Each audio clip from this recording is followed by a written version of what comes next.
Karena kita tidak punya kemampuan untuk beristihad, makanya kita mengikuti taklid dan mengikuti para ulama ahli istihad. Bismillahirrahmanirrahim. Assalamualaikum warahmatullahi wabarakatuh.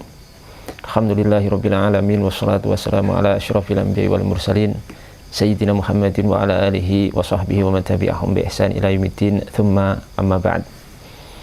Ada yang menyatakan jangan taklid kepada Imam Syafi'i. Ucapan ini kita dengar, kita saksikan beberapa kali di beberapa platform di media sosial, baik di YouTube, di Facebook ataupun yang lainnya.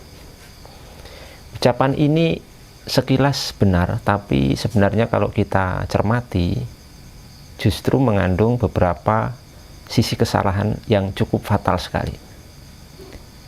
Setidaknya saya mencatat ada 5 sisi yang perlu dikritisi dari ucapan tadi.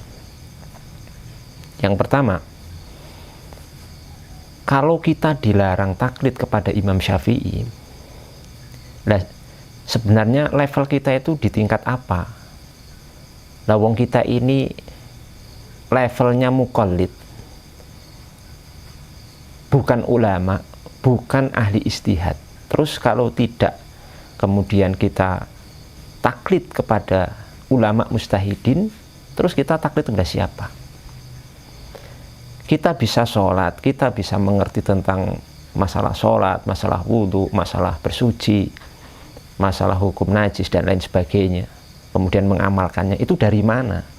Itu semua kalau mau jujur itu hasil istimbat hukum, kesimpulan-kesimpulan hukum dari para ulama ahli istihad, bukan hasil kita sendiri. Karena kita tidak punya kemampuan untuk beristihad, makanya kita mengikuti taklid dan mengikuti para ulama ahli istihad. Ketika kita misalkan ya mau naik pesawat terbang, kita ini begitu percaya kepada pilotnya, langsung kita duduk manis dan percaya kepada dia untuk menerbangkan kita ke tujuan kita. Karena itu taklid namanya. Apa kita mau nekat kemudian kita ngotot untuk tidak mau taklid kepada pilotnya itu, kemudian kita mau menerbangkan pesawat sendiri? Jawabnya tidak. Itu logika. Kenapa kita nggak punya kemampuan sedikit pun untuk menerbangkan pesawat? Kita tidak punya basic ilmu tentang penerbangan pesawat, makanya kita taklid. Ini dalam masalah dunia. Lalu bagaimana kemudian di masalah yang berkaitan dengan agama, yang menentukan surga neraka, yang menentukan antara di atas kebenaran atau penyimpangan, kita nggak boleh taklid. Ayatnya loh jelas, ayatnya Allah Subhanahu wa ta'ala berfirman, A'udzubillahi minasyaitonirrajim, fas'alu ahla dzikri in kuntum la ta'lamun. Bertanyalah kepada ahli zikir jika kalian tidak mengetahui. Siapa ahli zikir? Para ulama ahli istihad. Adapun ketika kita kemudian mengikuti mereka, para ulama yang sudah kita sebutkan tadi, Imam Syafi'i misalkan, itu memang sudah sejalan dengan tuntunan Allah Subhanahu wa ta'ala dan tuntunan Nabi kita Muhammad Shallallahu alaihi wasallam, supaya kita terbimbing. Kenapa? Kita mengembalikan urusan kita kepada ahlinya, kepada orang yang punya berkompeten terhadap masalah itu, dan mereka adalah para ulama ahli istihad, salah satunya Imam Asy-Syafi'i rahimahullahu ta'ala. Jadi tidak benar ya kalau kita dilarang, jangan taklid pada Imam Syafi'i, kemudian membawakan qaul-qaul Imam Syafi'i. Ya, misalkan ini jangan begini, kalau misalkan hadis itu sahih maka itu madhabku, kalau pendapatku menyelisih hadis maka kemudian tinggalkan pendapatku, ambil hadis Nabi Muhammad SAW dan seterusnya. Ini tidak benar, ini bukan seperti itu. Itu pertama ya. Poin kedua, bahwasanya ucapan-ucapan Imam Syafi'i rahimahullahu ta'ala yang sudah kami sebutkan tadi ya, Kalau hadis sahih maka itu madhabku, kalau pendapatku bertentangan dengan hadis sahih sunnah Rasulullah maka buang pendapatku dan ambil hadis atau sunnah Rasulullah dan seterusnya. Itu ucapan-ucapan ini ditujukan kepada atau disampaikan Imam Syafi'i ditujukan untuk para ulama ahli ijtihad, murid-murid beliau, bukan ditujukan kepada kaum muslimin secara umum. Artinya kalian kalau murid-muridku yang mencapai derajat ahli ijtihad jangan taklid kepadaku, gitu loh. Kalau pendapatku keliru, pendapatku menyelisih dalil, menyelisih sunnah Rasul, ambil pendapat yang mengikuti sunnah Rasul atau dalil dan buang pendapatku kalau benar-benar terbukti menyelisihi dalil atau sunnah Rasulullah Shallallahu Alaihi Wasallam. Jadi maksudnya seperti itu. Karena apa? Kalimat-kalimat ini ditujukan kepada ulama al-ijtihad karena mereka punya kemampuan untuk beristihad juga. Bisa punya kemampuan untuk meneliti apakah ucapan pendapat Imam Syafi'i menyelisih dalil atau tidak. Karena mereka punya kemampuan untuk itu. Nah, kalau orang awam seperti kita yang levelnya muqallid, bagaimana tahu pendapat Imam Syafi'i menyelisih dalil, pendapat Imam Syafi'i menyelisih Quran, pendapat Imam Syafi'i menyelisihi sunnah Rasul Shallallahu Alaihi Wasallam. Quran nggak hafal, nggak paham asbabun nuzul, nggak paham tafsirnya, hadis juga nggak punya hafalan, apalagi yang ilmu-ilmu yang lebih jelimet daripada itu. Arba'in saja nggak hafal, kok mau mengoreksi Imam Syafi'i rahimahullahu ta'ala, dari mana? Jadi ini benar Imam Syafi'i mengucapkan kalimat-kalimat itu, tapi bukan untuk kita orang-orang muqallid, tapi untuk ahli ijtihad, murid-murid beliau.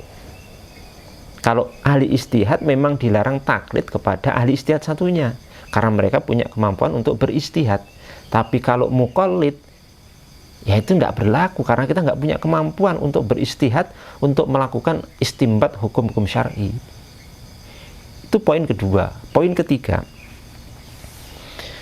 mungkin yang menyatakan jangan taklid kepada Imam Syafi'i, mungkin itu memaksudkan jangan taklid buta, mungkin ya. Maksudnya jangan taklid buta, semua pendapat Imam Syafi'i diikuti tanpa mengerti dalilnya, tanpa mengerti benar salah, pokoknya diikuti. Kalau maksudnya ini juga tidak pas. Seorang yang bermadhab itu tidak mesti dan tidak harus taklid buta. Orang yang taklid dengan taklid buta itu berbeda. Jangan dengan ucapan ini Anda kemudian menuduh orang yang bermadhab pasti taklid buta kepada Imam Syafi'i. Tidak begitu. Kalau Anda mau sedikit belajar tentang madhab, tentang tamadhub, mau belajar tentang madhab Syafi'i, Imam Syafi'i rahimahullah ta'ala, Anda tidak akan pernah punya kesimpulan seperti itu. Dalam internal, dalam madhab Syafi'i sendiri, itu ada bahasan tentang masalah talfik, jadi intiqal madhab, ada bentuk keterangan tentang masalah berpindah madhab dalam kondisi tertentu, dalam situasi tertentu, dalam masa tertentu, boleh penganut madhab Syafi'i untuk intiqal, berpindah ke madhab lain yang masih dalam koridor madhab fikih yang 4. Misalnya dalam masalah ini kita meninggalkan pendapat Imam Syafi'i, pindah kepada madhab Imam Abu Hanifah rahimahullahu ta'ala, itu diperbolehkan ya. Contohnya misalkan tentang wudhu di pesawat, tayamum di pesawat yang dengan kursi pesawat. Kalau dalam madhab Imam Syafi'i itu debunya tidak kelihatan, itu tidak boleh, tidak sah. Tapi kita intikal kepada madhab Imam Abu Hanifah yang membolehkan dengan asumsi sudah ada debunya walaupun tidak kelihatan, untuk kemudahan jamaah haji, jamaah umroh yang melakukan ibadah ke sana. Kemudian para ulama Syafi'iyah sendiri, itu dari kurun-kurun di bawah Imam Syafi'i itu ada kok yang banyak juga yang ulama-ulama Syafi'iyah, madhab Syafi'i yang dalam beberapa pendapat itu menyelisih atau tidak mengikuti pendapat Imam Syafi'i, tapi mengikuti pendapat lain, misalkan pendapat jumhur ulama, pendapat imam lain dan lain sebagainya, itu ada. Maka ada istilah ikhtiarat. Imam Nawawi itu punya ikhtiarat, punya pendapat-pendapat pilihan pribadi yang menyelisih madhab, menyelisih Imam Syafi'i. walaupun tidak banyak sekali, tapi ada. Itu bukti bahwa kita tidak taklid buta. Jadi jangan sampai ada asumsi bermadhab sama dengan taklid buta. Ini salah total, ini salah, sangat salah sekali pemahaman seperti ini. Kemudian poin keempat, kenapa ucapan ini hanya diucapkan untuk jangan taklid kepada Imam Syafi'i? Itu kenapa? Kenapa enggak kali dirubah jangan taklid kepada Imam Abu Hanifah, Imam Ahmad bin Hambal, Imam Malik bin Anas? Kenapa harus jangan taklid kepada Imam Syafi'i? Ya, jangan-jangan karena memang madhab Imam Syafi'i di Indonesia ini mulai berkembang pesat, mulai banyak digembari oleh para penuntut ilmu, para ustadz, para da'i. Ya, kemudian kalian khawatir, kalian cemas dengan itu. Jangan-jangan seperti itu. Bahkan madhab Syafi'i ini sekarang tuh masuk kepada kelompok-kelompok, komunitas-komunitas dakwah, ya, yang sebelumnya itu mereka ini anti madhab dan tidak bermadhab, itu sudah mulai masuk dan digemari, ya, oleh kaum muslimin di komunitas-komunitas seperti itu. Ya, ini luar biasa. Jadi malah seharusnya kita itu ikut alhamdulillah, artinya mereka ini sudah sadar akan urgensi bermadhab yang sangat penting, sehingga mereka meninggalkan sejarah lama mereka yang antipati kepada madhab, yang menyesatkan madhab, yang minimal tidak bermadhab, beralih kepada pilihan untuk mengikuti salah satu fikih madhab yang 4. Dan ternyata di Indonesia ini yang paling booming, yang paling tren saat ini itu madhab Imam Syafi'i rahimahullah ta'ala rahmatan wasi'ah, yang menjadi madhab mayoritas umat Islam di negeri yang kita cintai ini. Jangan-jangan itu ya, saya tidak menuduh, tapi jangan-jangan itu. Makanya sekali-kali jangan Imam Syafi'i saja lah, kalau memang mau jujur menyerang madhab itu jangan Imam Syafi'i saja. Jujur yang lain sekalian diserang, Imam Abu Hanifah, Imam Malik, Imam Ahmad bin Hambal, kan begitu seharusnya. Kok jangan kepada Imam Syafi'i saja. Kemudian yang terakhir, yang kelima, kita usul lah pernyataan jangan taklid kepada madhab Syafi'i, Imam Syafi'i dan seterusnya, atau Imam Abu Hanifah, Imam Ahmad, Imam Malik, diganti lagi, diganti jangan taklid kepada ustadz, ya, pada ustadz, jangan taklid pada ustadz, gitu, diganti begitu. Kenapa? Pertama, ustadz itu kapasitas ilmunya sangat kecil sekali, sedikit, sehingga apa? Sehingga potensi untuk salahnya lebih besar dari para imam-imam mujtahidin. Itu tidak ada seujung kukunya, ya, ilmu-ilmu mereka itu. Bahkan seandainya orang-orang saat ini yang berilmu di zaman ini, seluruh dunia dikumpulkan ilmunya, dibandingkan dengan keilmuan satu imam madhab, misalnya Imam Syafi'i, itu tidak akan mencapai ujung kuku Imam Asy-Syafi'i rahimahullah ta'ala. Dan kedua, potensi taklid buta kepada ustadz itu lebih besar daripada kepada imam madhab. Sudah potensi salahnya lebih besar, potensi taklid butanya juga lebih besar kepada ustadz. Dan itu fakta di lapangan.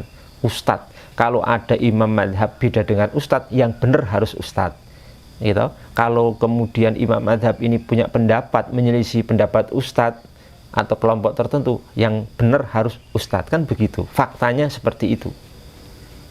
Lah makanya ganti, sekarang kita ganti jangan taklid kepada ustadz. Kalau seperti itu saya setuju, kita setuju. Kalimat jangan taklid kepada ustadz itu kita setuju, karena ustadz tidak layak untuk ditaklidi sebagaimana para imam madhab fikih yang 4. Ini catatan dari kami. Semoga menjadi tambahan wawasan bagi kita semuanya, dan kita mulai berpikir, ya, kenapa sekarang fikih madhab Syafi'i khususnya di Indonesia itu semakin menjamur, semakin digemari, digandrungi oleh kaum muslimin dan para duat, para ustadz yang sebelumnya tidak bermadhab. Itu merupakan kebaikan dan karunia Allah Subhanahu wa ta'ala kepada negeri ini. Semoga bermanfaat. Assalamualaikum warahmatullahi wabarakatuh.